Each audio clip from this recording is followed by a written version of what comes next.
So I just want to say thanks to Julian. Thank you for being here, and thank you for your words of wisdom. I always appreciate it. I also want to say a special thanks to Amity, because it takes courage to do what you did. And courage came up today a lot. And you know, courage in doing the right thing is a privilege. It's an obligation. It's a responsibility. Because you're never going to get anywhere and do anything different in complicated topics if you don't have courage. And the essence of leadership, quite frankly, in my view, is courage. That's why we thank you for yours. Well, thank you. And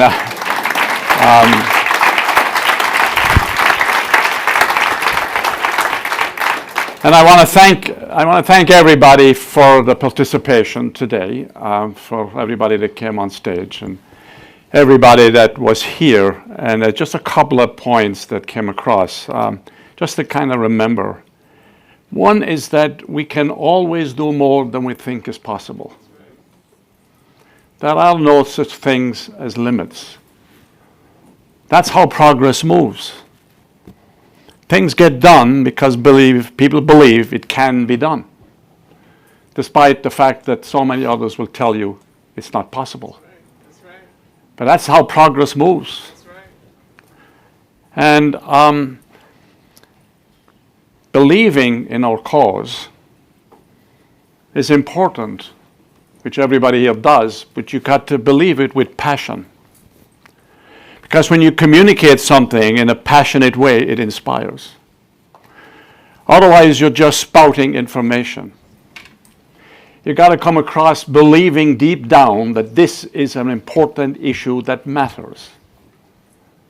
That matters to each and every one of us. That matters to our families, and that matters to the community. So how you present it is important. It's a lot more than just stating fact.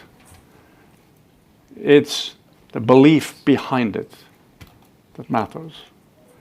Because when there is strong belief behind it, you gain trust. And you know, progress moves at the speed of trust. People in this room and people watching, we trust each other with regard to our ability to move forward. And so, passion is important. And just to play off something Julian said a while ago, and some of us have talked about this previously, gun victims and gun violence victims and potential victims are not just those people over there. It's all of us. We're all potential victims, because just think of it. In the world we live in today, whenever you walk a street that's not that busy, you have that little bit of worry. You think about it a little bit. You come out of a train station late at night, in a place that's not too busy, you worry a little. You think about it. When your kids go to a concert, or they go to a place where lots of people are congregating, don't tell me that you just don't have a moment of thinking about what might potentially happen.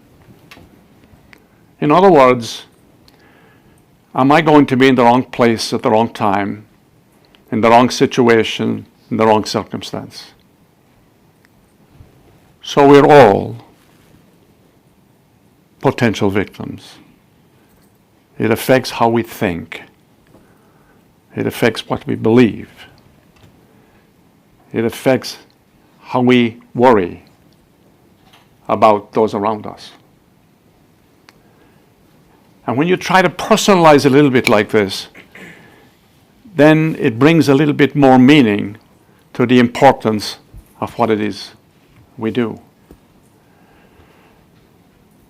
And then lastly, I would say that meetings like this, in my view, are very, very, very important.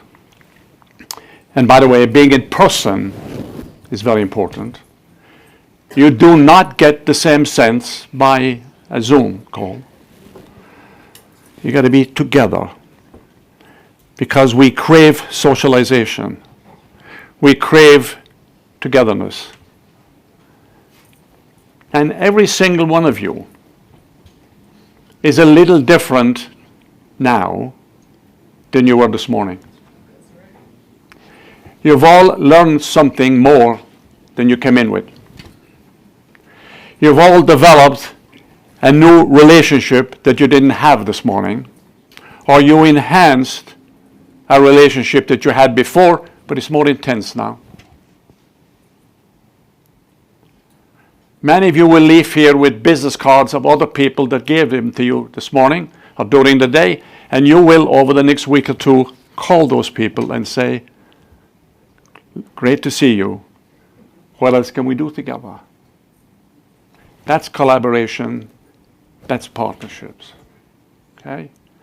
So, when Julianne mentioned seat belts and airbags in cars, many of you in this room remember Ralph Nader. It's amazing how many people don't remember Ralph Nader, but that's because of remember Ralph Nader? I remember it way back, and I remember him spouting on television, and people thought he was a little bit whacked out and he was a little bit crazy, and nobody will ever buy a car with a safety belt, and no manufacturer will ever put a seat belt in a car or an airbag in a car. The manufacturers won't build it. The cars will get too expensive. People won't wear it. Yet today, look, as Julianne said, look what happened. So, you've always got to look over the horizon and see not just landscape, but see hope. It is possible. And one day, our kids will hopefully, because of the work done by everybody here, will live in an environment where it's going to be much safer to walk the streets and not have to worry going to school and not have to be worrying walking a dark street. Imagine the obligation on us to make that happen. That's what inspires.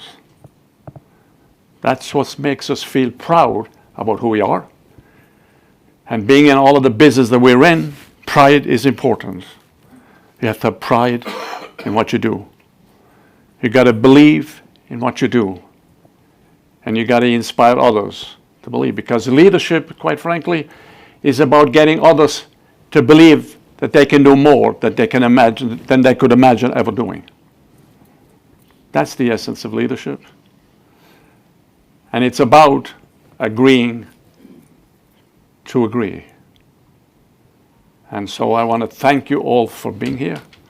I want to thank you for being wonderful partners and for being part of a family and a community of interest that cares deeply about the world we live in. And this kind of a community and this kind of collaboration is going to be now necessary in a whole variety of things, even more so than gun violence in the world that we live in today. So we'll have to coalesce around a bunch of things in the future if we're going to preserve the kind of a world that we want to preserve and create one that we want to create. As the future doesn't happen, the future just doesn't happen, we create it. So let's leave here and take another step towards creating that better future. I thank you so much.